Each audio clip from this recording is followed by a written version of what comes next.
Greetings, everyone. Welcome to the ASTROLABE. I'm still getting all of my tabs opened up here because I have a number of different things I want to touch on. And a lot of these are my own tweets that I just want to elaborate on, and then there's some from others.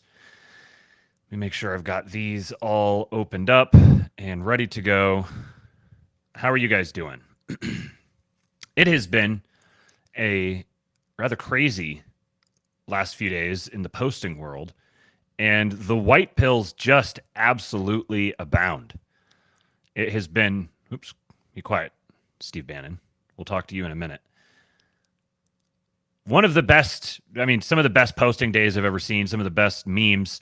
And the grand scheme of things is that, as I said, where is this here? Where is this tweet? Did I pull it up? Maybe I didn't have it pulled up. I said last night that the entire immigration debate in the U.S. has been drastically shifted over like a 48 to 72 hour span. And it's been like the legacy press has had exactly zero to do with it. They have not been involved whatsoever. They've tried to jump in here and there. They've tried to, the New York Post dropped something today about Trump that we'll get into here in a little bit. But by and large, they've had exactly zero to do with this entire conversation. And it's drastically moved. The base has completely consolidated, and it's turned this legal we've kickstarted the legal immigration debate now. We had the illegal immigration debate in the past, and that one was fairly resoundingly won on our part because of in large part because of the all the different border issues, the Haitians, Haitians I guess is technically legal immigration, but that was the election of Donald Trump to his second term is a resounding win for the illegal immigration issue. Now, the legal immigration issue is a separate one altogether, and most people prior to this maybe didn't even know what an H1B visa was, but now is very, very aware that what the E1 visa or the H1B visa is, what it's used for, how it's abused, and all such things, which is fantastic. And the base, even from a number of surprising people, I didn't really expect to jump into this quite as ambitiously as they did, but they did.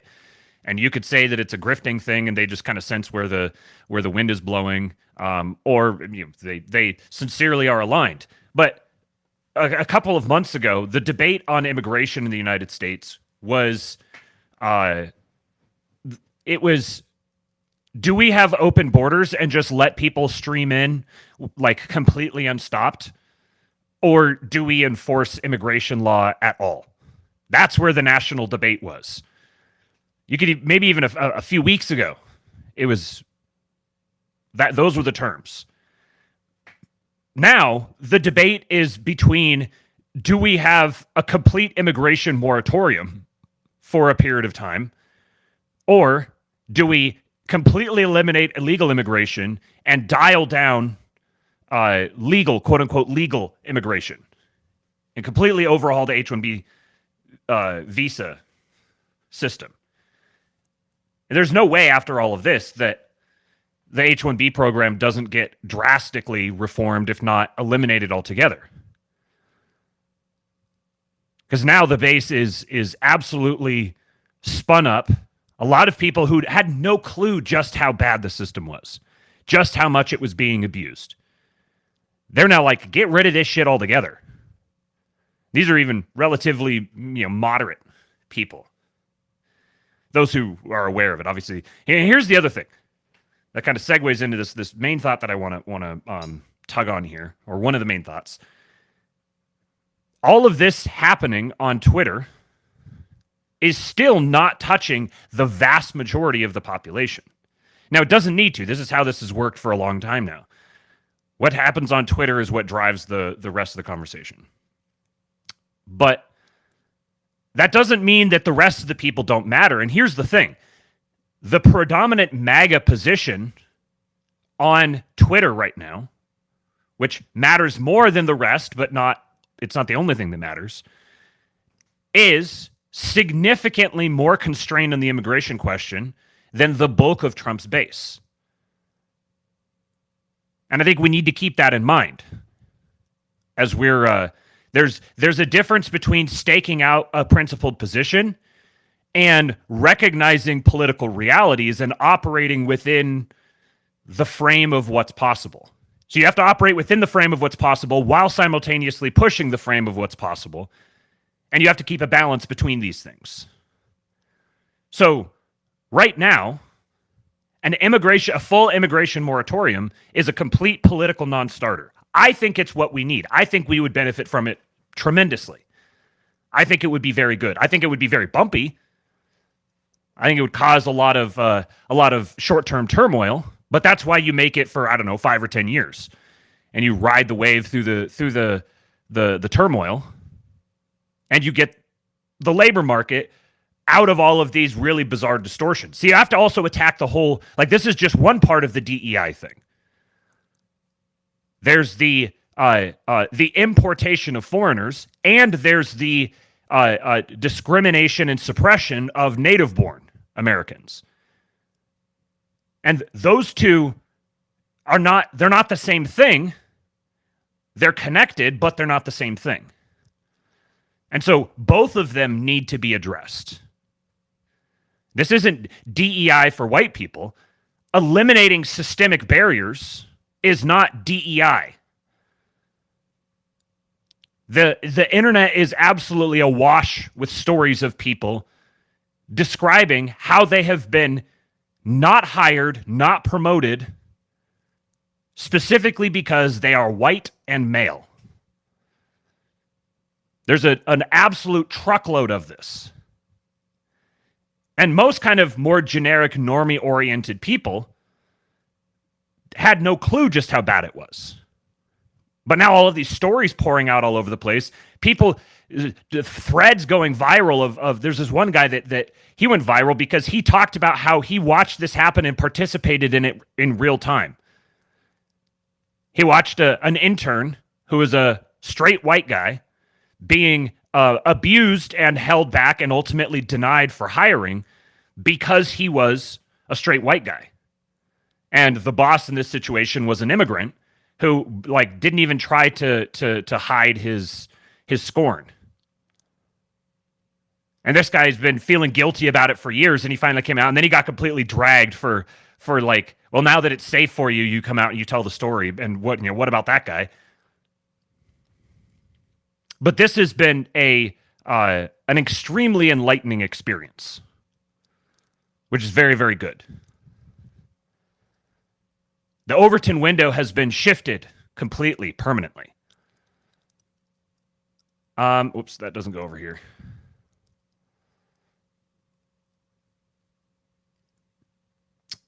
Now, here is, let's see, what do I want to start with? I think I'm going to start with this here. I typed this out yesterday.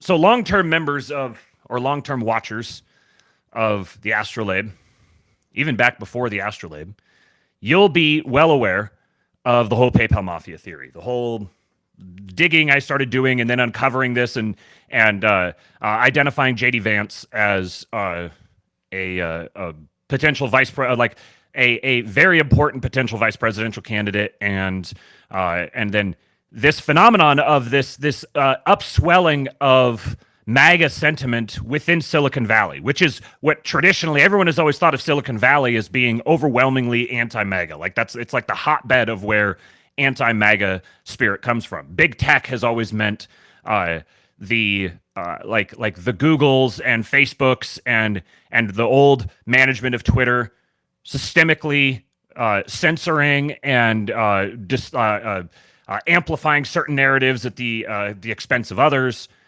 being full of a bunch of blue-haired HR harpies Like, this is what everyone associates big tech with. But that is not. This was the entire premise of what I was beginning to draw on, these threads I was beginning to pull on. That is not that may be the to this point publicly prevailing sentiment among Silicon Valley, but there's actually a whole lot of closeted MAGA support, and actually fairly extreme, like dancing around with NRX ideas and such. So not just like MAGA support, but what we've called dissident right or NRX or whatever. Like these guys playing around with these ideas. But I've also been, let me pull this down for just a minute. I've also been explicit over and over and over again. I keep coming back to this. These guys are not our friends. At the end of the day, these guys are liberals. They are libs. They're not foaming at the mouth shit libs, but they are still libs operating from a liberal perspective. We've talked about the California ideology. These are 1990s libs who just want a grill. They're focused on their domain, and they manage their domain pretty well, all things considered. And for them, the entire DEI ESG initiative is a catastrophe because they're 90s libs. Like race blind to a fault. So they've been incentivized to break toward Trump, and this is what I predicted, and this is what happened. And I'm telling you, I've spent the last year studying these guys and the way that they see the world, just listening to every single thing they produce. Back when likes were public, I would spend a long time just sitting and scrolling through their likes and looking at the narratives that they were following. And you could start constructing a worldview. And I said, these guys have a different worldview. This is something new and different. It has elements of old stuff. It's born out of this California libertarian sort of Lolberty world, but it's something different and distinct. So they're clearly not our friends, but given all the other different political factions out there, they're very clearly allies. In that, by dint of us being allies and not friends, we have fundamentally different starting points, values, priorities, but there's a lot of overlap. And this is the nature of a political coalition. If there wasn't a coalition, like if everyone was the same, had the same values and same priorities and same fundamental axioms, then it would not be a coalition. It would be a single unit, a single entity. But the way that the government operates now today, the way that politics works in America and will for the near-term foreseeable future is through coalitions. And so participating in a coalition means recognizing that you're in a coalition, which means recognizing that with respect to the members of your coalition, you are not enemies. You don't fight wars. You negotiate. And negotiation means give and take. It also means treating the person at the other side of the negotiating table as a sincere good faith actor, even when you disagree. And taking them taking them sincerely, not lampooning them. Now, sometimes when you negotiate, you start with the big ask, and sometimes that big ask can seem insulting. Like this is the Donald Trump method. He's going to ask for some really big thing, and then he's going to walk it back. So this is what I said here. Screen share. I said, I've been studying these Silicon Valley MAGA dudes, the broader PayPal Mafia orbit, for the last year, listening to basically everything they've said publicly anywhere. In general, they are well to the right of the 2022 GOP on immigration, and that was a huge factor in them coming out for Trump over the past several months. Their desire for significantly reduced net migration isn't for all the same reasons as us, but it doesn't need to be. None of them wants infinity Pajeets, and claiming that's what they want is just demonstrating we're out of touch. It's their core rivals in Silicon Valley who want that. There's a lot of layers to this split that happened in Silicon Valley, but the immigration issue was a very big one, and the regulation issue, particularly with respect to things like AI and crypto. The people who want the importation of infinity Pajeets are also the people who want to heavily regulate AI. They also significantly overlap with very obvious Chinese Communist Party influence. So these are major issues for these tech bros that they were talking about and signaling about both together and publicly in the buildup to them coming out last summer. Immigration, Chinese Communist Party influence, national security, and the regulatory state. And then there's a big tied to that is issues with the currency, because a lot of them are crypto bros. So they've got a really good appreciation for the current problem with the debt, the federal spending, all of these issues all conglomerate together and are what the overlaps with Trump is what drove them to him. But their enemies, their avowed enemies, the effective altruists, the rationalists in Silicon Valley, they're the ones who want infinity Pajeets. They're the ones who want AI regulation, outlawing certain kinds of math for the sake of safety. They're the ones who want DEI. They're the ones who want ESG. This is the fundamental split in Silicon Valley.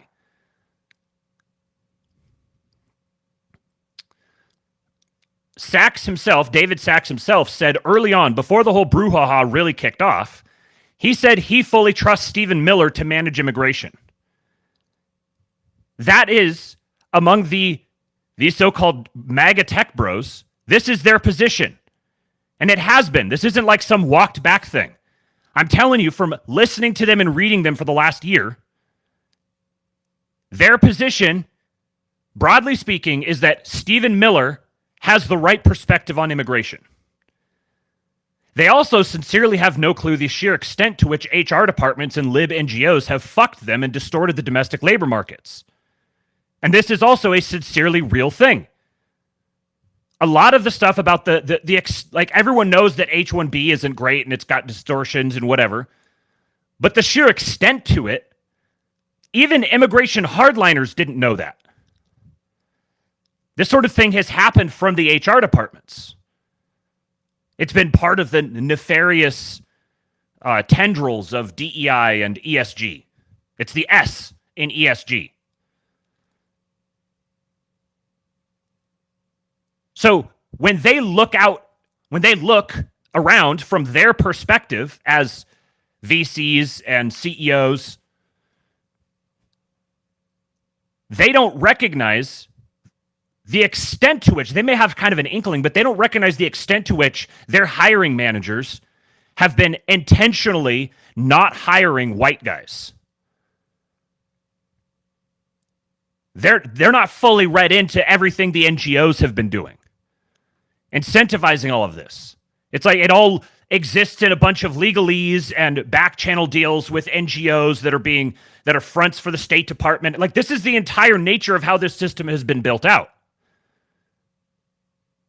One of the consequences, one of the most important consequences of it, has been that it's leaving native-born Americans high and dry.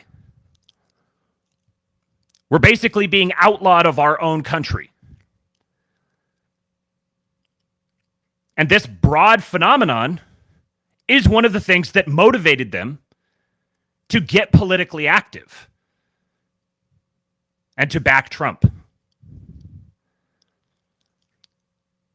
So there's a tremendous opportunity here for us to extract major concessions on the H1B issue and, More than that. Not just that, more than that.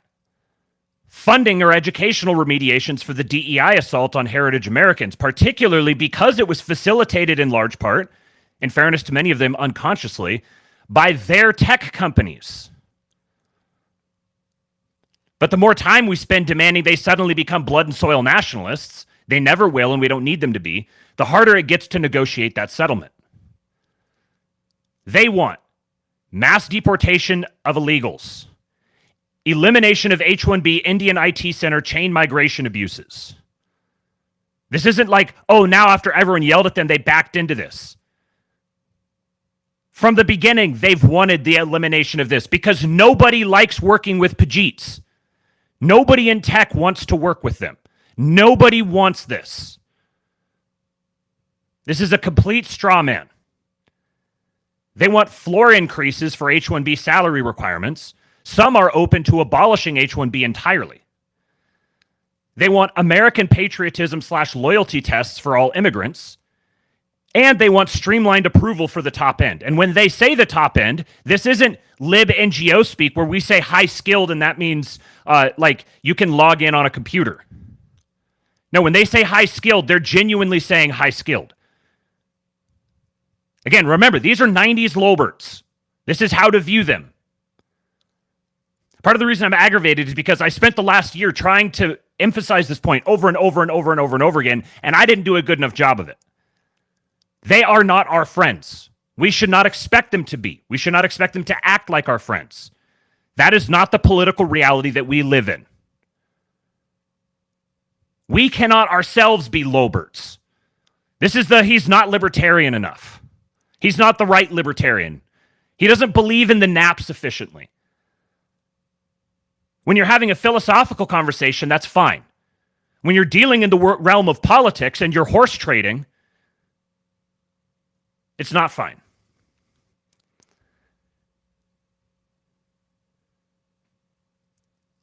Yeah, CyberChud 2077 says David Sachs has been coaxing squeamish Silicon Valley lefties towards Trump. Many of them don't even want illegals gone, just MS-13. And here's some easy concessions they'd probably go for. And this is just a beginning. This list was created by Andrew, by Politically Catholic. We were talking about this back and forth, and he just wrote these up real quick off the top of his head. Caps on legal immigration. Prevailing wage floors to limit the process to experts and kick the dolts out of line. Caps on that immigration tied to specific numbers given by Congress. Time limits on those caps, after which the number goes to 0. Renewing the caps and upping the requisite wage floors, requiring another act of Congress. Criminal liability for corporate execs for Disney-style abuses where companies fire their American workers in order to replace them with foreigners. This is just a start. We need as many of our dudes as possible opting out of the flame war and going ham on driving this next part of the conversation.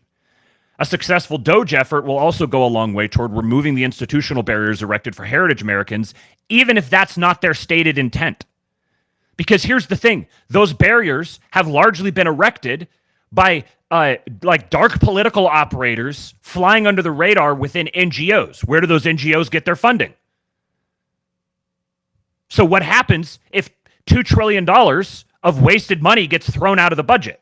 What happens if a bunch of these different federal agencies get moved out of DC? What happens to the ability for these dark political entities to coordinate to erect these barriers in the first place? So we don't need them to be blood and soil nationalists arguing for immigration moratoriums to get wins for our people. If they go to war with the managerial state on other terms, pursuing other values, we get wins. That's what we want them to do. I've even seen people saying, like, and this part of the thing of what I'm responding to is, well, here, let me finish. Don't get ahead of myself. Let me finish this tweet and then I'll go to the next one. The nature of a political coalition is that the members of that coalition have different worldviews and different priorities. If they didn't, it wouldn't be a coalition. We cannot cut off our noses to spite our faces. So I've seen some of our guys even like saying things like Like, we need to tell Trump to get rid of the Doge thing. This is utter madness to me. And there's been this sort of thing, which is basically just engagement bait. Allow me to summarize the past few days. Musk Vivek, H1Bs are only for the top blah, blah, blah percent of talent. They do jobs Americans aren't qualified for. Us. Why are there cashiers, janitors, and line cooks on H1B visas? Can Americans do those jobs? Musk Vivek, fuck you racist, we will die on this hill of flooding America with cheap foreign labor. Absolutely wild. This is not their position, has never been their position. Again, this precise dynamic is what drove this split in Silicon Valley. This whole conversation, you got to hold two separate ideas in your head here, okay? This whole conversation happening is a good thing. This whole conversation has also been two sides broadly speaking past each other. And both sides getting mad at the more provocative things that the other side says, while missing the very rational, reasonable things that both sides are saying. And then adding to all the complication is you've also got a whole bunch of the Silicon Valley shitlibs who want to import infinity Pajeets also diving in on everything.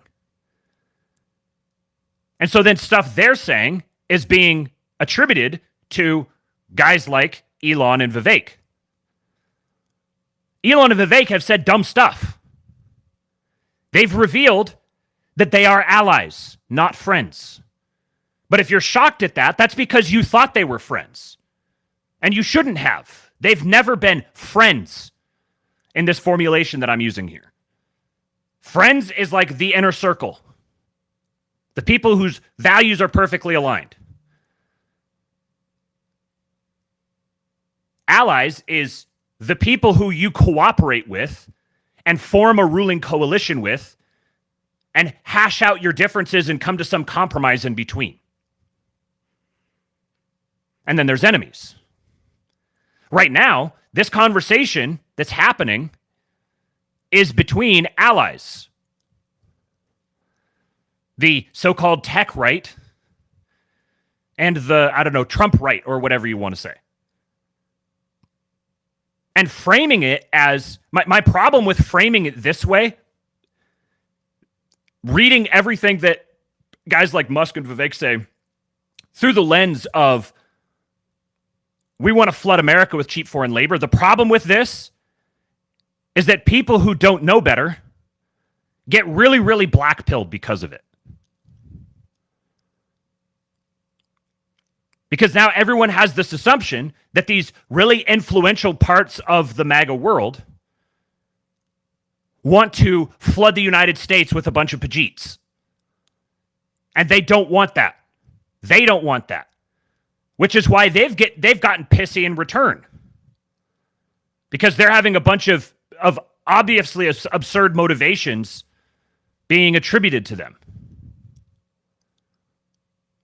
Like if I was one of them with the mindset and motivations that I have, and I had a bunch of chimping out anons on Twitter telling me that I want to import infinity Pajeets into the country and that I'm a traitor and that I should be deported, yeah, I'd fucking chimp out too. I'd be like, fuck all of you guys. Yeah, I'm not going to notice the measured, even reasonable takes that are happening because the people who are chimping out at me are also not paying any attention to the measured, reasonable takes that I'm having. $20 super chat from See You in the Camp. Says it's important to sit back and acknowledge that if somehow Kamala won, we would have been disappeared into the mist forever and it would have been over forever.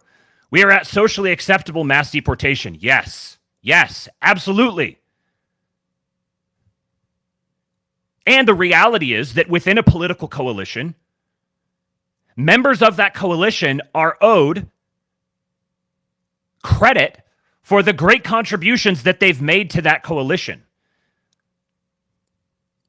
That doesn't mean just roll over and accept whatever they want. We have to be able to walk and chew gum at the same time. We have to be able to hold both of these thoughts at the same time.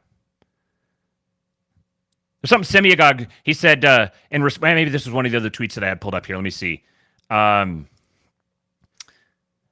one of the things I was saying all along is everyone's chimping out about this, about how like Elon has abandoned us or whatever. And meanwhile, I was saying the sentiments that Elon is expressing are not far at all from Trump himself. And then there was a thing released today. I didn't have it pulled up. It was from New York Post, where Trump was like, "Oh yeah, I like the H1B visas. I've used them before." And he's just Now, apparently, this is an old quote, but it also is a quote from him. He's also on the record saying that he thinks the H1B visa program is terrible and needs to be like radically redone or thrown away. This is the overwhelming prevailing sentiment. The H1B visa, as it exists today, is terrible, abused, standards are way too low, it's way too easy to game, it's being taken advantage of, it's causing all sorts of inefficiencies, and a bunch of people are coming into the country who should not be here. And it's clogging up the system for the people who actually would get into the country with a significantly raised threshold for immigration. The actual, genuine, exceptional people. And now again, I know we don't want anybody. Yes, we don't want anybody. But the broader portion of Trump's base wants some people. They want the truly exceptional ones. And yes, they've been fucked over on this time and time again, where they say truly exceptional, and then they bring in the people who can like exceptional means that you can type. Barely. That doesn't eliminate the category of the truly exceptional.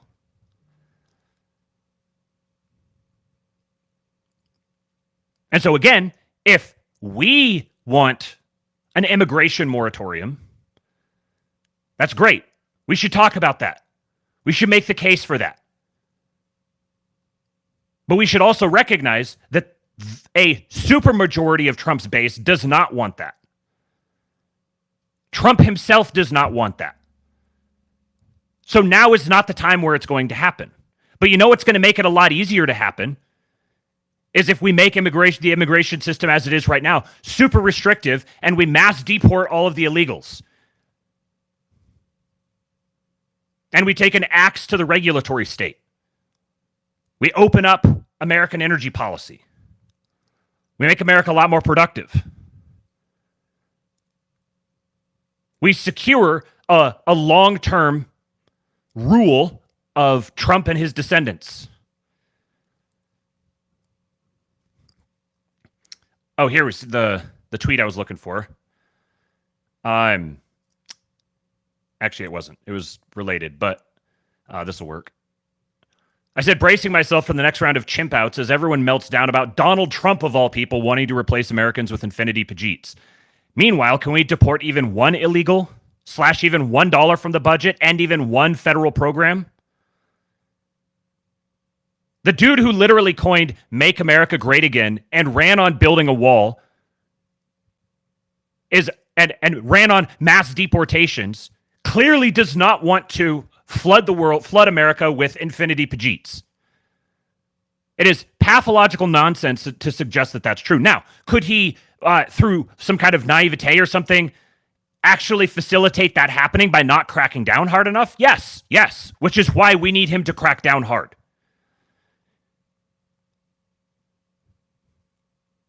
But all of the black pill dispensers out there who are saying, oh, it's all over, we're fucked, they've abandoned us, we got duped, this is just another round of Joe Biden. That's enemy behavior. This is why I've been saying no fucking blackpilling. Because the blackpilling is what kills the political will, that drags everyone down into this morass of doubt and despair and inactivity and passivity. That's what happens when people get blackpilled. There's absolutely no reason to just tell lies to demoralize everyone. Sap Respecter said, back to political reality for everyone. Unfortunately, this isn't where we win the election, and it's happily ever after. And I said, everyone wants to solve every single problem in the country in a single go through wild tweeting. We've got decades of work to do. We've got to tuck in. We're still winning, and we keep winning if we keep our heads. Anyone who's getting blackpilled about all of this wants to be blackpilled. Like Jason says, losers aren't people who lose. Losers are people who identify with losing. We're not losing. We're winning more than ever. The last several days have been great.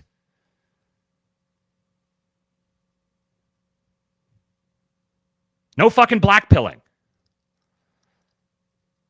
I've got some stuff here on the H1B issues themselves. Before I go to those, let me read a couple of these from some other guys who've had some great takes. Here's Robbie Starbuck. Robbie Starbuck says, the reason H1B visa debate spun out into a fight goes deeper than the H1B issue. For many, this issue became the vehicle for their resentment about a few big issues, but they failed to see how Elon shares their anger. How whites have been discriminated against in corporate America for many years, largely due to DEI. In the year after George Floyd, only 6% of new S&P 100 jobs went to white people, despite whites making up a majority of the race looking to get a job. Do you know why he happens to know this fact off the top of his head? Because it's not off the top of its head. It's from Elon's pinned tweet. According to Bloomberg, 94% of the 323,570 new jobs went to people of color. What occurred over the past 4 years was just blatant racism against whites, and I say this as a Latino. Hey, Latino, okay.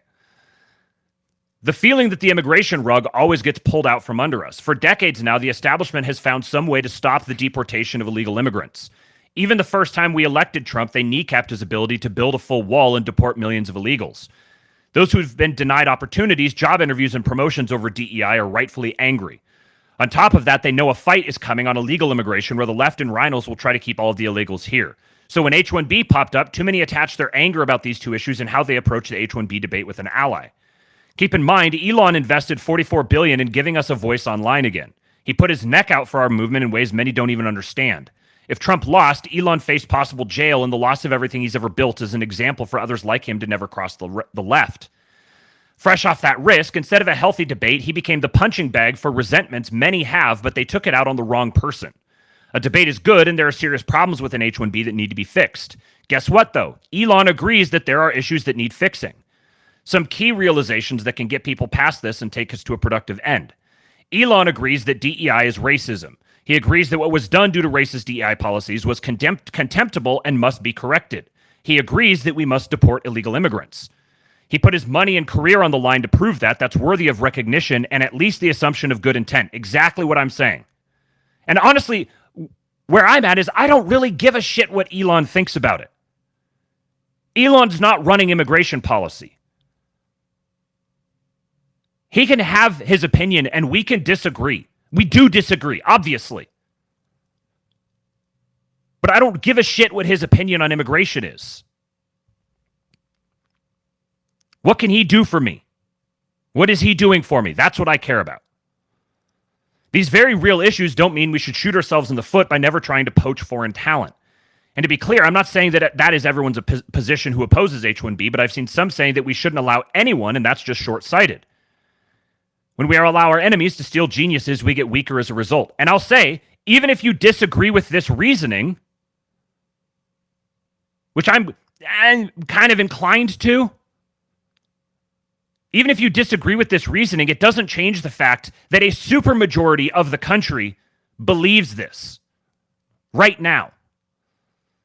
And until a supermajority, maybe if we get to only a simple majority of the country believes this, then we might be able to look at a possible immigration moratorium. But it's just not going to be politically feasible right now. Two races will decide who the global superpower is for the next 100 years. One, who wins the AI race, and two, who wins the space race. We would be foolish to not steal every genius we can from our competition. We stand to lose more than you can imagine if we lose those races. I understand the argument about O1 versus H1B on this subject, but depending on reforms, we need some version of both or a new visa entirely to ensure that we poach the very best talent while protecting the wages of American workers, prioritizing American workers, and further educating our future American workforce. All of which are things that these so-called tech bros are in full agreement with and heavily invested in themselves. I'm not defending them because I have like some need to defend them. I'm saying that attacking them on this basis is a waste of energy.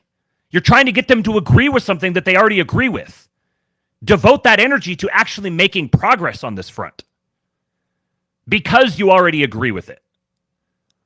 It would be like yelling at Donald Trump because about all the reasons why we need to build a wall and yelling at him for not building the wall yet. It's silly. All that to say, a good deal can be had, but it's going to come from working together and giving credit to the sacrifices we've all made to get to this point where our guy is the president for the next 4 years. We can't let perfect become the enemy of good. If we can improve our country 90%, it's worth it if the other option is hurting it because nothing gets done due to infighting. Let this be a bump in the road, not a fracture in it that makes it an unusable road. Everyone calling out the misuse of H1B respectfully has done a great job, and I think it will have an impact on the final outcome in terms of how H1B is reformed. This kind of debate is good, and it's what makes X special. Remember how we got here together? Okay, now you can yell at me. Very much agree with that. Another point here for Boniface Option. He says, Elon and the tech lords are not going to back down from H1Bs because if they actually want to be able to hire the best and the brightest, they will get fined and or sued for violating regulations formulated from the Civil Rights Act. The workaround is importing Indians and Chinese and other foreigners to fill these roles but are not white. It is illegal to hire too many white men. Even where it's nominally legal, you will be the target of regulatory civil rights investigations as Elon was. All of DEI, wokeness, everything is downstream of that. If you want to unleash American ingenuity and innovation, you will have to do something about a law that privileges certain races, sexual proclivities, religions, and one sex over others. This is real. I think this is probably supposed to be, this is the third rail that no one wants to touch, let alone mention. But as you can see, the time is coming very soon where it cannot be avoided any longer. This is exactly right. And this is the thing that all the people who want to go dig around in Elon's companies or any of these other guys' companies, oh, look at these H1B abuses that are happening here. Yeah, the fact of the matter is that these guys, in the same way that Facebook was literally pressured by the federal government to censor, which it doesn't make them a victim, but it also means they weren't just censoring people willy-nilly for the fun of it. The federal government said, we are going to fine you and begin prosecuting you if you don't censor people. Probably, I don't know, 60, 70% of the people involved probably like, okay, this sounds good. Yeah, that's a good thing to do. We should make sure we censor. Something like, I don't know, 30% of it, including Zuckerberg himself, went along with it because the alternative was get prosecuted. I'm not going to die on the hill of, oh, we need to hold you responsible for not going out on a limb and standing up against the federal government when they say that they're going to fine you quadrillions of dollars and put you in prison if you don't do a little bit of censoring here. Aren't you a good American? Don't you want people to be safe and healthy? Yeah, the vast majority of people are going to cave to that. That doesn't mean they believe in it. This is the nature of this entire beast. This soft power managerialism regime that operates in the back, it's like luring you into doing something illegal and then holding the fact that you did something illegal over your head. It's the same sort of thing.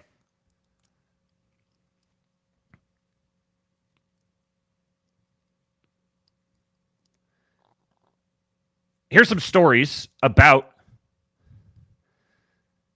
the magnitude of these abuses. Joshua Steinman is a very good guy to follow on Twitter. You should absolutely follow him. We've brought him up here multiple times. He worked in the Trump NSC and has been dropping valuable knowledge bombs on this. This guy, John Conrad, says, my friend Joshua Steinman is dropping bombshells about H-1B visas, and I've got a story to add. TLDR, it's a cultural problem. And I've read some stuff from him before, particularly during the whole longshoreman strike, and he's kind of a lib. Just for context, like this is the perspective of the guys who are kind of libs. I spent years in India working directly for one of the country's wealthiest individuals. He recruited me for my computer skills to lead some of the most ambitious, technically challenging projects ever attempted. We broke world records and unlocked trillions in wealth. My boss, he now lives in a skyscraper in Mumbai. Toward the end of the project, he told me his best engineers were leaving for Silicon Valley, lured by unbelievable salaries. So on his recommendation, I packed up my family and moved to California. Here's where it gets weird. I was, at least for short periods of time, chief of that massive project with ultimate responsibility. But guys several rungs below me, men way less qualified for any job, were getting H1B visas and landing incredible salaries in tech. I got turned down for every tech job I applied for. Looking back, here's why. 1, I told the truth. The foreign visa applicants, many claim to work in different departments or roles to fit the narrative. I admitted I worked on oil and gas projects. That's considered dirty and irrelevant in tech. 2, my school wasn't on the list. I graduated from Maritime College, what Stephen Ujifusa calls the Harvard of Maritime. Highest attrition rate in the country, 185 credits, classes like spherical geometry, but it's a state school in the Bronx. Tech doesn't care. They rely on lists of approved Ivy Plus schools, as Ben Horowitz admits in The Hard Thing About Hard Things. But there's more to it. It's a cultural problem. American applicants are at a disadvantage because we're too easy to vet. Working for an Indian oil company? Don't mention it on your resume. Work for a Chinese communist spy agency? Just leave it out. Wrong degree? Ask the school to reword your transcript or reframe it as a minor. As an American, it's incredibly difficult to lie. HR will call my references and confirms every detail of my background. But for foreign applicants, that's a lot harder to verify, so they get a pass. And beneath it all, tech culture. Read any book about the industry and you'll find a near religious obsession with maintaining culture. It's a startup mantra: hard work, positivity, willingness to take risks. But the dirty secret? Tech culture also harbors disdain for dirty industries like oil and gas, Christian values, or Republican politics, anything less than an Ivy League education. This isn't just about H-1Bs, it's about arrogance baked into an industry that weeds out Americans for not fitting their mold. I'm not surprised that 0 of Josh's friends from the Trump administration got hired in tech, even at the highest levels. If you're a foreign conservative, they'll hire you because it doesn't code against tech culture. E.g., I have several ultra-conservative, very religious Hindu friends who don't have this problem. But if you're an American who doesn't fit their narrative, they'll weed you out. It's time to talk about the serious cultural problem in tech and how it's harming American workers. And I'll add that this problem here, this culture problem, is precisely the thing that drove guys like Elon and Andreessen and Sachs and Thiel and Chamath and all of these guys. This culture problem right here is precisely the main thing that pushed them into becoming public MAGA people. Tech has serious biases. They either need to toss them out and hire the best candidates or figure out how to properly vet foreigners who don't fit their BS culture. P.S. I did find a way around this BS. Start a company yourself. I did, and raised over $6 million for one company. How did I do it? I dropped any mention of my religion, politics, oil drilling experience, and state school education from my capital raising meetings. Worked like a charm. As an American, it's literally easier to get $1 million checks than a middle-level job at Facebook or Apple. He says, by the way, this was 20 years ago. Some banned industries have opened up, e.g. defense, but on the other hand, guys like Paul Graham have darker methods of isolating you. And Paul Graham is blocking people to try to weaponize the algorithm against them. Here is another one. This is from Aesthetica. This guy's been going back and forth with Elon himself. He says, I've been scrolling through approved H-1B visas all morning, and it's far worse than I thought. I'm talking janitors, line cooks, secretaries, and every entry-level position you could think of. The worst culprit by far is Cognizant, who got almost 7,000 H-1B visas approved in 2024 alone. These people need to be investigated for defrauding the American people. Here's the link, h1bdata.info. Here's examples. Job title, baker. Base salary, 24,000, 24,000, 26,000, 30,000, 37,000, 38,000. What's this one here? Laborer, 20,000, 30,000.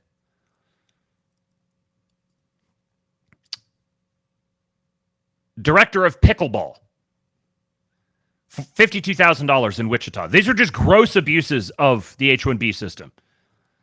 How could we possibly find Americans for the job of 7-Eleven cashier?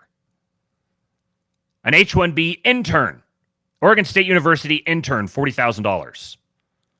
Administrative assistant, $14,000 salary. Big tech is using H-1B for cold callers. Remitter USA's founder sponsored himself. Nurses. Dog trainers. Almost 2,700 teachers. They're bringing people here under H-1B to cook them Indian food and play them Indian music. Classical music developer, continental fusion chef, Indian cuisine specialty chef. And then here's the H-1B pay versus median pay. Technical lead, H-1B pay $95,000, median pay $189,000. Software engineer, $129,000 for H-1B, $161,000 for median. You can see down the side here. And again, I'll post the link to this thread in the show notes or the description on all the podcatchers, or you can go to kingpill.substack.com and see them. And so there's a whole long list here of all these different positions and the degree to which H-1B is below them. So the H-1B visa has been used and abused significantly to undermine American wages and get cheap labor. And this has been incentivized through the DEI process. This is part of why DEI was so freaking insidious. Because this sort of thing has been carrot and sticked to these companies through all these different CIA and State Department cutouts that Mike Benz talks about. Many of these companies are run by people who are ideologically inclined to think this way, whether it's because they just want the cheap labor and they don't give a shit about the country. They're actual native-born Americans, but they're just corrupt. Or because they themselves are immigrants with ethnocentric hiring practices. There's all sorts of incentives to drive people toward doing this. And there is universal agreement that this needs to be stopped. I don't know how to say this any different way. There is you do not need to bludgeon anybody who's like tangentially aligned around Trump with the notion that H-1B is corrupt and needs to be abolished or massively reformed. Now, here's the thing with the O-1 visa. The O-1 visa has an extremely high threshold. Basically, you have to be famous. Elon himself was turned down for an O-1 visa.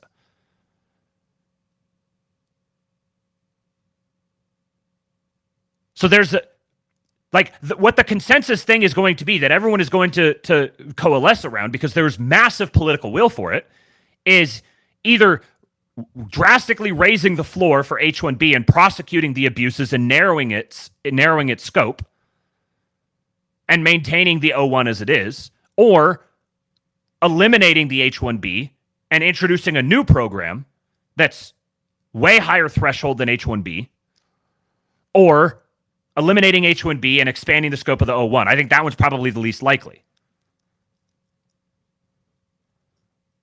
But all of this is a secondary issue to the mass deportation. Let's see these guys deport a whole bunch of people, slash a whole bunch of government programs, and then we can talk about giving them concessions on the H-1B issue.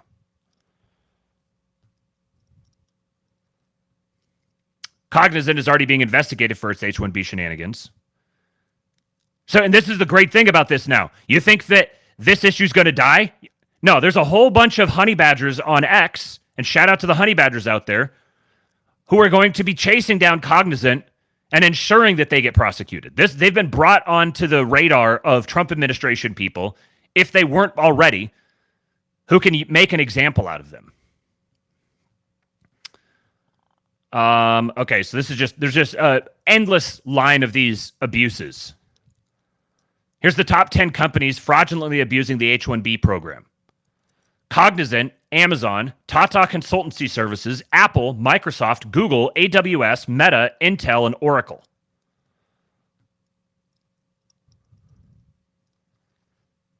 And now here's this thread.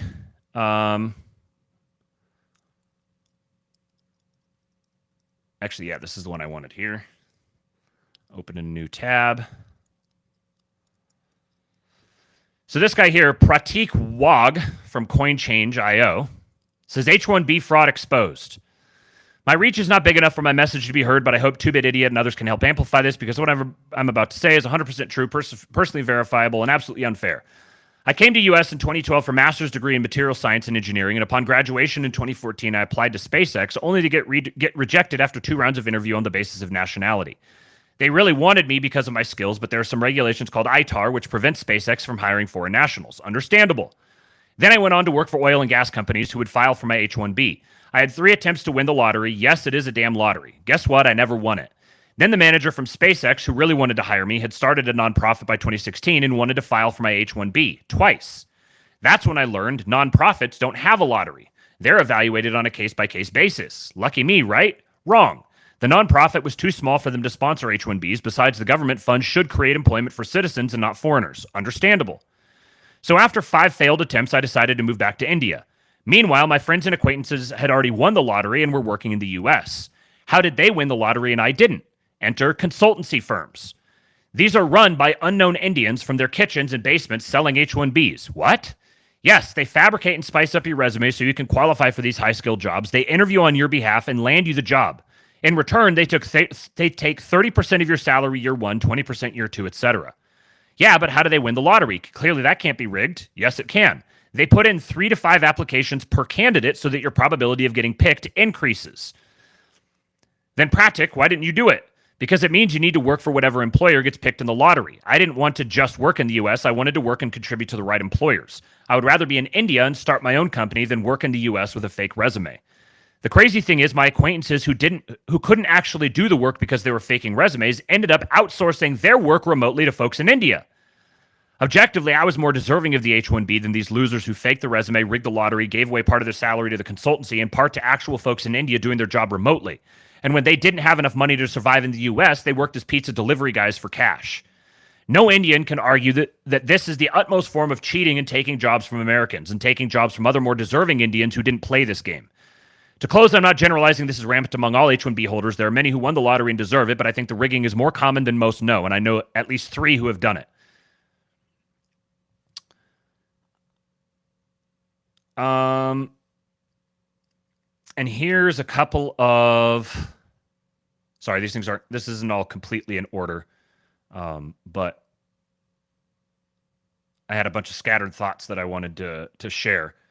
This is in the context of what we were just talking about. Here's a screenshot of an Elon tweet. Wall Street Mav says, I think most Americans are fine with some high-skilled immigration if it is truly top-notch people in the top 1% of their skill set. What we don't want is replacement-type immigration just so companies can get workers at half-off discount wages. And Elon said, of course. By the way, the 60K H-1B minimum was set many years ago. If brought to present day, it would be more like 120K minimum. Directionally correct. This is what I'm telling you. I said they want the fraud and abuse eliminated. They want the H-1B program turned into something that isn't just cheap labor for big tech companies. And they want the price floor raised significantly. So everyone that's yelling at Elon for wanting to flood the country with infinity Pajeets, like, yeah, great, you're getting the awareness up that tech companies want to flood the country with infinity Pajeets, but Elon doesn't want to do that.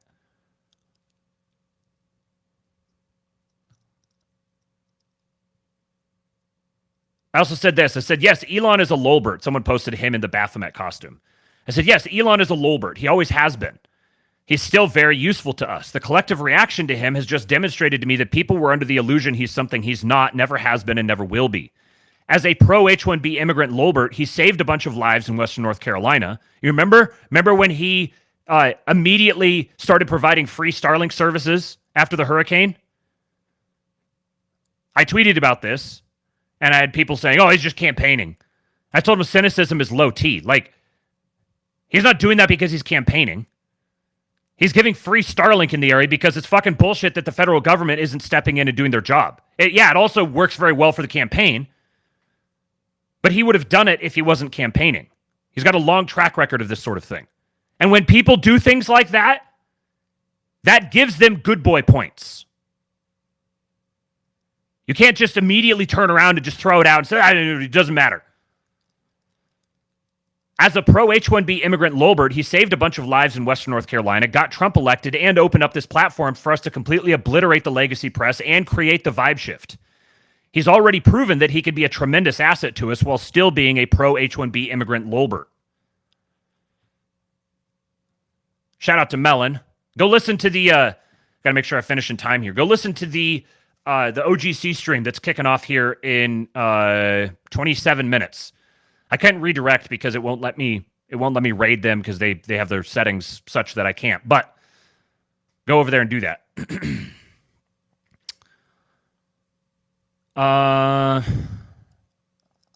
Okay, let me make sure that I've got. Yeah, let me do this. Let's do this one first.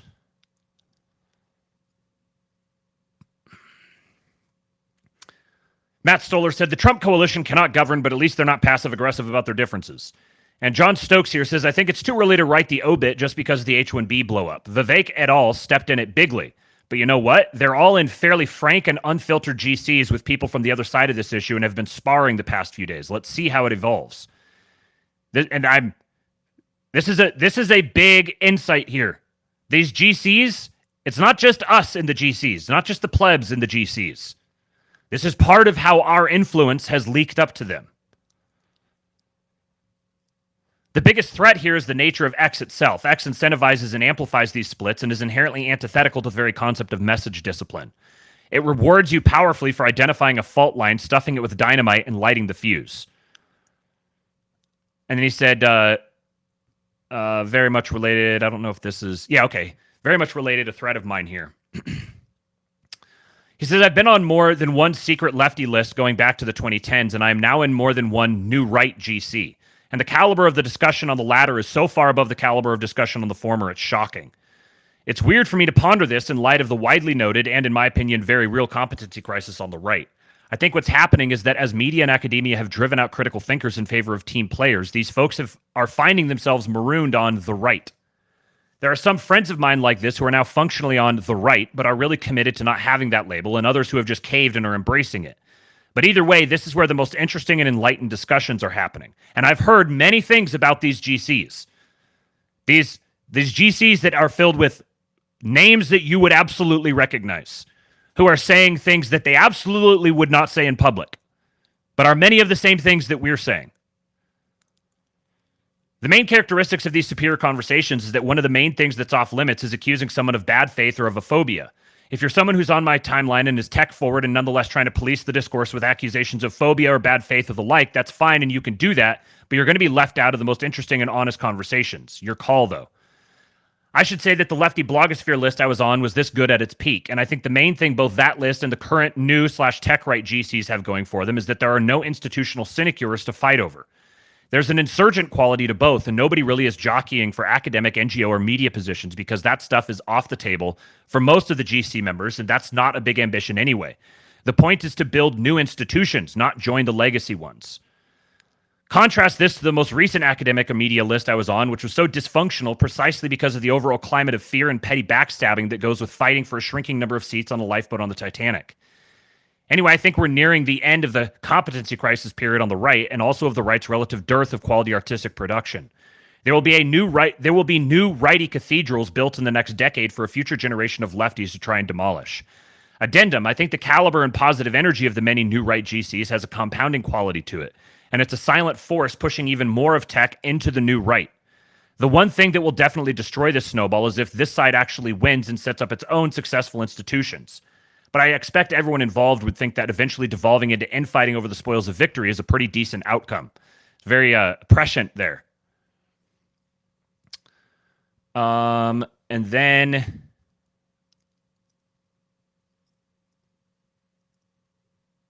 yeah, let's do these two here.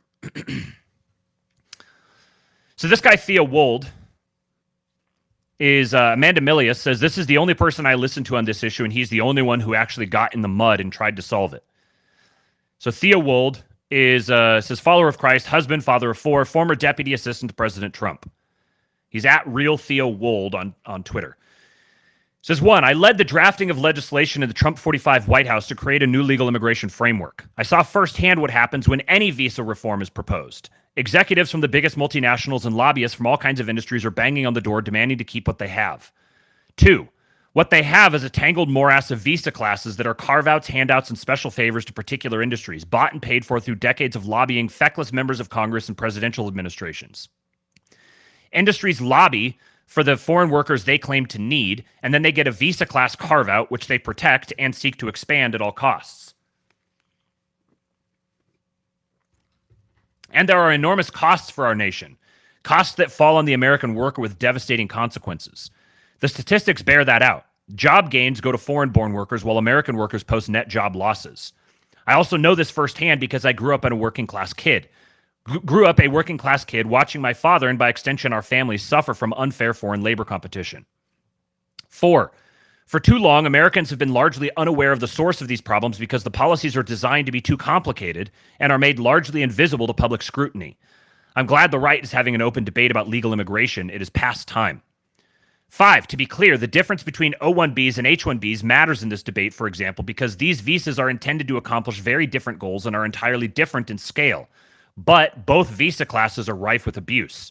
Plenty of reggaeton stars and anti-American athletes enter the U.S. on O1 visas.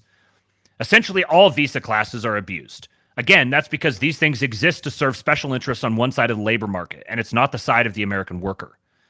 6, the debate can't be confined to a single industry. It's about big tech, big ag, tourism and hospitality, transportation, airlines and trucking, the media and sports entertainment complex. Yes, the NFL and MLB have their own special visa classes and have their own special treatment by DHS and state, and many, many others. They all want special visas to import cheap and convenient foreign labor. Even the roofing industry is now seeking its own special visa class, and all of these special classes get expanded over time, allowing the American worker to be flooded with foreign competitors for no reason other than labor savings for employers. 7, I, like many Americans, voted for a sealed border and an immigration moratorium. Americans need to retake control of our immigration system. How many are coming in, for what reasons, and for how long? One question absent from our current system: how does this individual immigrant benefit the American nation and her people? No more blanket exemptions or economic rationales. Immigration is a regime-based question, as both Hamilton and Jefferson wrote on extensively. And our system should reflect that Americans must also demand a meaningful investment in assimilation and integration requirements for legal immigrants here already. Which, again, I will add, all of these tech bros that I've been following for the last year, they all place a high priority on assimilation and integration requirements, including loyalty and patriotism tests for incoming immigrants. We are far ahead of where most people think we are in this debate. We're far ahead of it. And that's the point I'm trying to make to people here, is you guys are arguing in the past. We're far ahead of that point. It's great. Stake out our position, make it abundantly clear. But I'm telling you, to the people who are blackpilling over all of this, I'm giving you good news. Everyone wants to argue with me. I'm saying there's good news here. And everyone's like, oh, you're fucking coping. And I'm like, I'm literally providing you the statements from people. Cernovich has actually been really good on this. He said, let's see, go drilling down in here. Scott Adams, the foreign tech worker debate has taken this form. Someone on X makes a good point about the need to hire the top 1% of engineers wherever we can find them. Someone else criticizes a completely different point in the wrong context, thinking they scored. I ask if they are drunk. Then someone claims that Elon Musk doesn't understand the topic of hiring engineers. I ask if they are drunk. Then everyone forgets the conversation is only about the top 1% of engineers and gets angry about me or someone else not supporting Trump and America first. I ask if they are drunk. Then someone says we can train baristas to be the top 1% engineers by simply traveling back in time and fixing our school system. I ask if they are drunk. Then someone makes an impassioned argument on an adjacent topic as if that settles things. I ask if they are drunk. Then someone tells an anecdote about a white American engineer who can't get a job interview as if that's a valid point on the same topic. I point out that DEI racism is a different but important topic. Here I would say it's not entirely a different topic. It's the same topic, but it also is a separate topic. I understand what you're saying. Someone conflates the process for recruiting the top 1% of engineers with the topic of hiring foreign workers in general, which is entirely different. This is a good point. And this is part of why Elon in particular and a bunch of other people have gotten really pissy over the last few days, because this is what it's like. That what's the tweet that says I tweet I like pancakes and people are like, so you hate rabbits?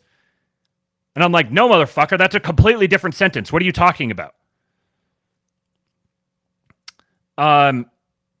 So Cernovich said Elon is right that there's an engineering shortage. Others are right that this problem is self-inflicted and can be traced back to big tech unlawfully colluding to suppress salaries, offshoring jobs, people change majors and we lose the bench, and wanting to lower wages. Right. This is the point here.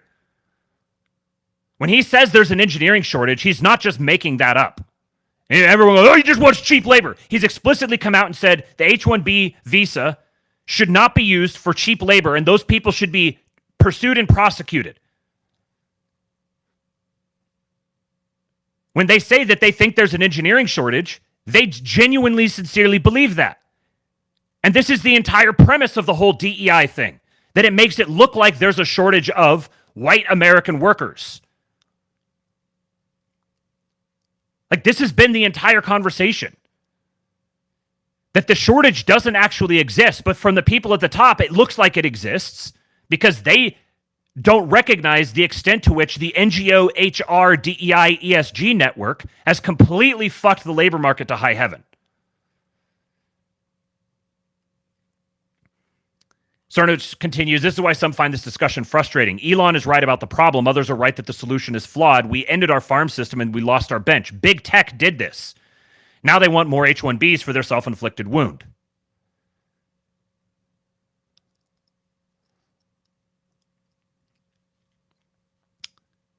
Back to this guy, Theo Wold. He had another good thread here. For the people who are wondering about Trump's stance on this, and it was funny because I've been telling people, like, you have this position of we just need to bludgeon Elon into submission, and then Trump's going to come out and put him in his place. And I was like, you better not get your hopes up, because Elon and Trump have basically the same position on immigration. I think Elon's a little more liberal than Trump, but they're pretty close to each other.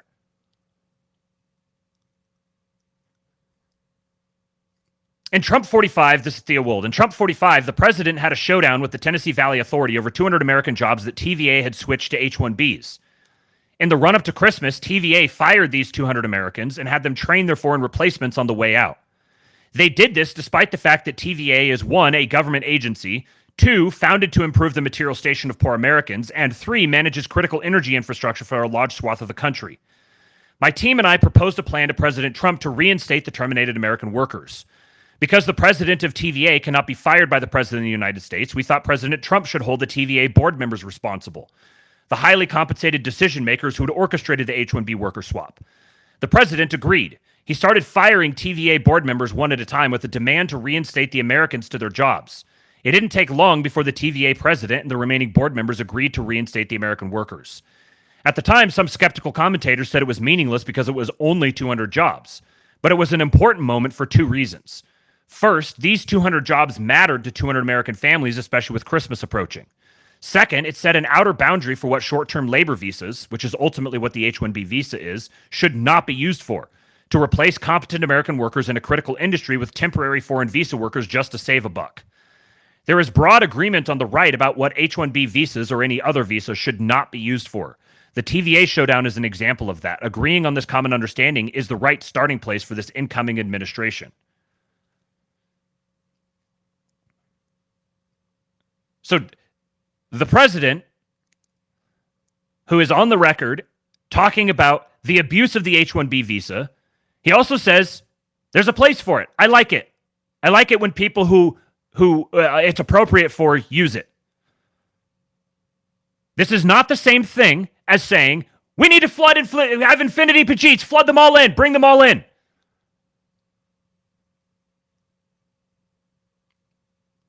California says, if their position is what you say it is, then why have they failed so badly at articulating it? They haven't. Nobody pays any attention to the stuff that they say demonstrating this.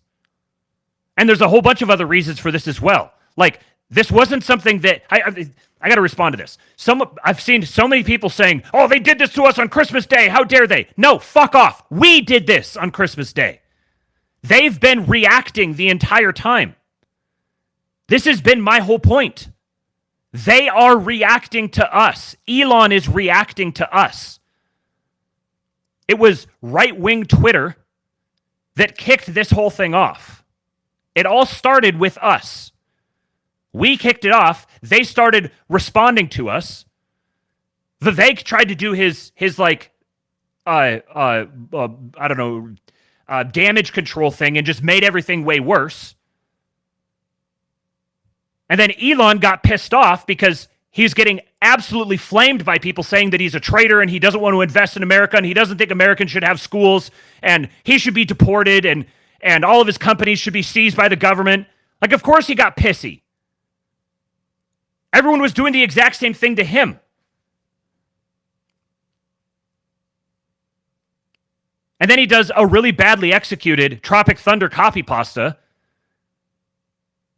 And everyone says, oh, he's declaring a war on white guys. Dude, you guys got to log off. If you think that Elon Musk is declaring war on white guys, you've completely lost your fucking minds.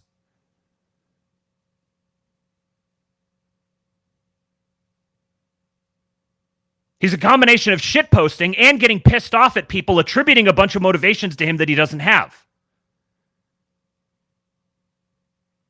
And when he says, like fuck you guys and this whole thing, like all of this jabbering class, he's talking about the fucking like groypers who are telling him that he needs to be deported and we need to deport every brown person from the country no matter where they were born. Those are the people he's responding to.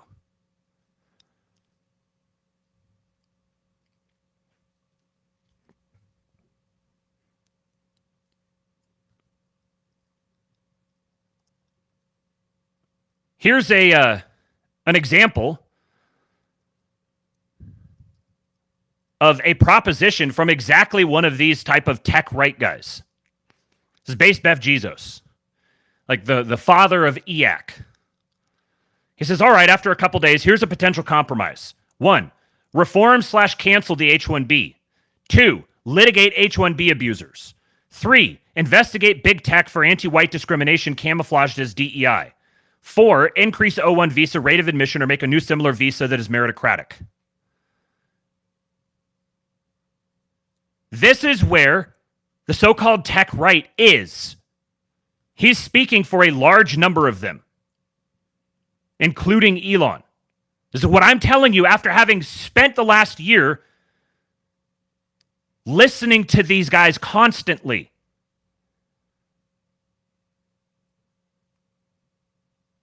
Everyone comes to me, they're like, oh, I was crazy that you were so far ahead on the JD Vance and the Silicon Valley, the PayPal Mafia thing, that you saw that coming way ahead of time. And then when I say, this is how these guys think, everyone's, oh, you're just coping. Yeah, you told me I was coping when I said that Silicon Valley was going to turn mega. You told me I was just coping then. How'd that work out? Maybe I know what I'm talking about with respect to these guys.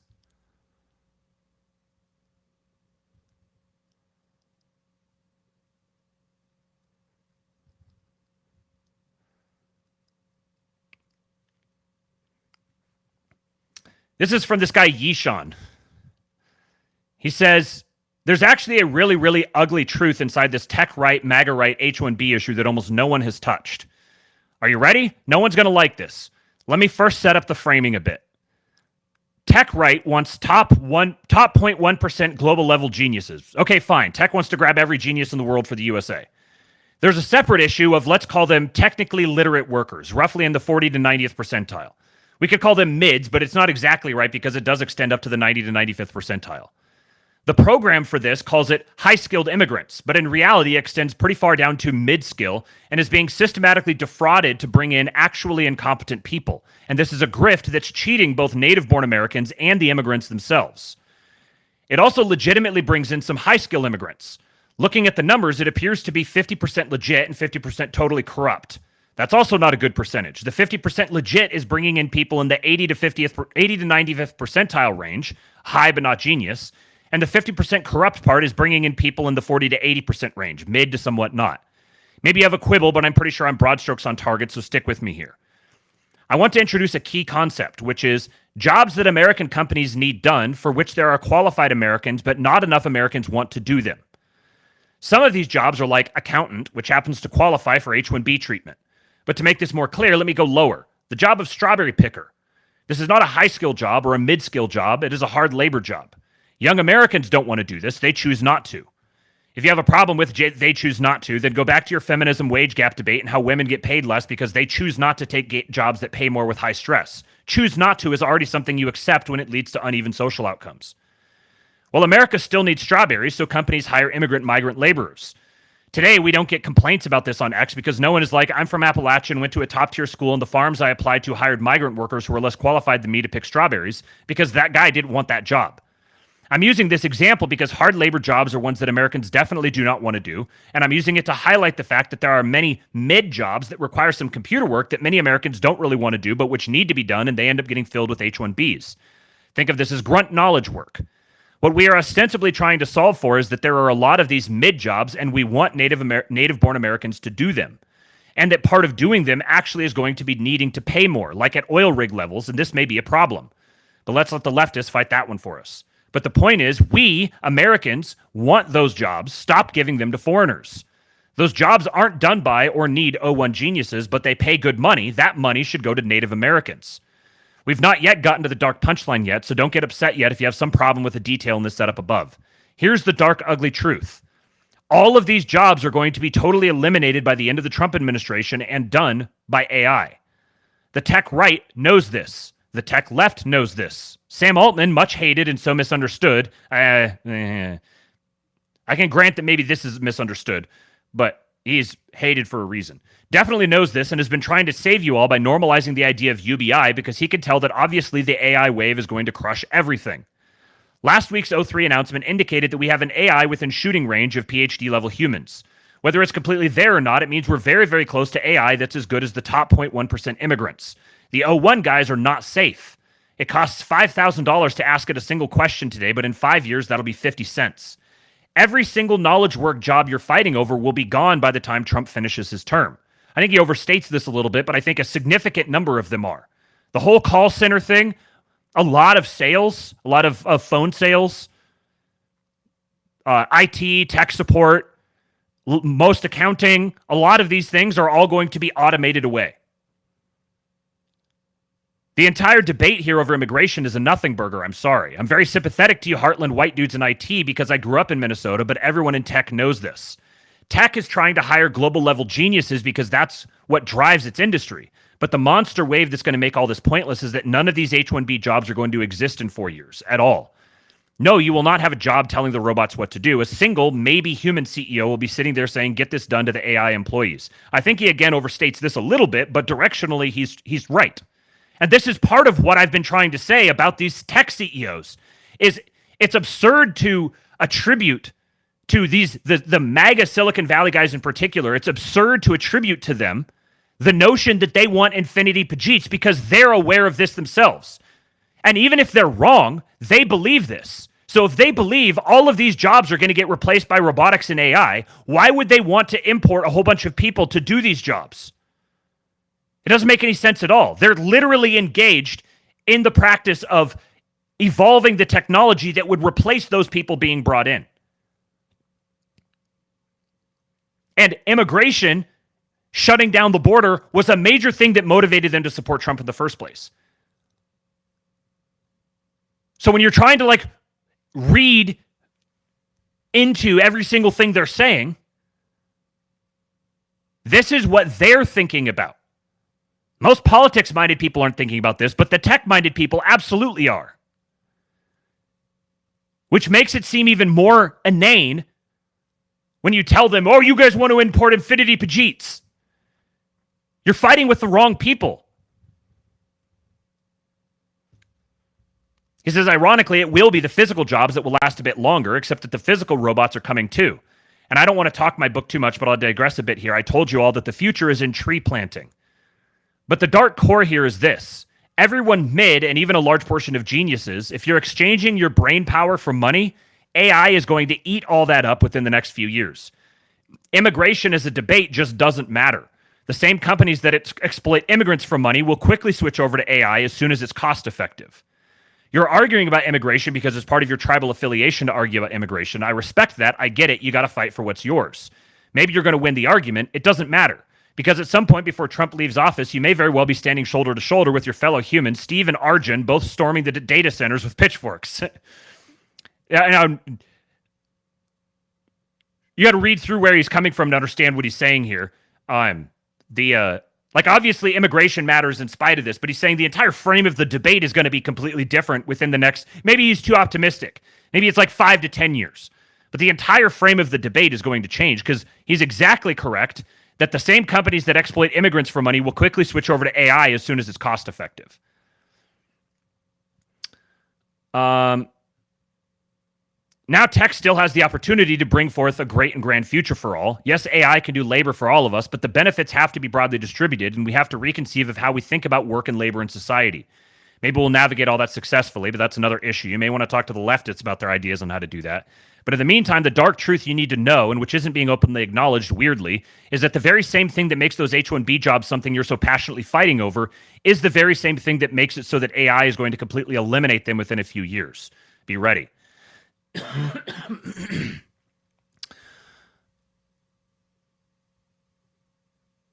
Are we to believe that Vivek has no racial bias because the robots are taking over anyway your former libertarianism is showing? Dude, if you're just gonna put words in my mouth and not listen to anything I say, then just leave.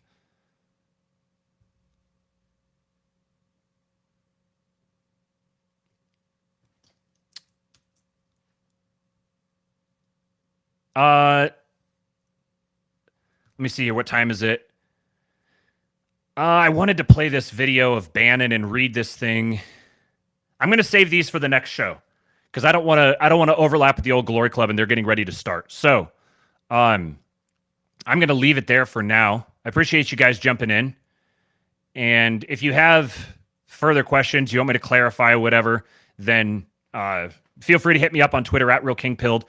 Don't come at me strawmanning me or coming at me in bad faith. My block thumb is very, very active right now, and I'm just going to block you. But I'm more than happy to discuss any of this with you at length. Just hit me up at RealKingPilled. You can also join the KingPilled Discord, kingpilled.com. And there's a link in the description of the video here for if you want to Cash App or buy me a coffee. If you like what I'm doing here, then I appreciate your support, keeping me going. And for now, let me grab the link to the Old Glory Club guys and send you over there because they're doing a fundraising stream for the hurricane relief effort. Let me grab the link here. I'm going to drop it in the chat. There you go. That's my workaround for not being able to raid them directly. I will raid them indirectly. Tell them King Pilled sent you. Shout out to Well Emmanuel. It says, thanks, Happy New Year and stuff. Appreciate it, buddy. You've been a member for 13 months now. I think you were the very first member and you've stayed here consistently. I very much appreciate you. And I hope you guys have a great weekend. And I will be back here on Monday for another episode of the Astrolabe. Until then, I give you Hulk. When they took a shot at my hero, and they tried to kill the next president of the United States, enough was enough. And I said, let Trumpomania run wild, brother. Let Trumpomania rule again. Let Trumpomania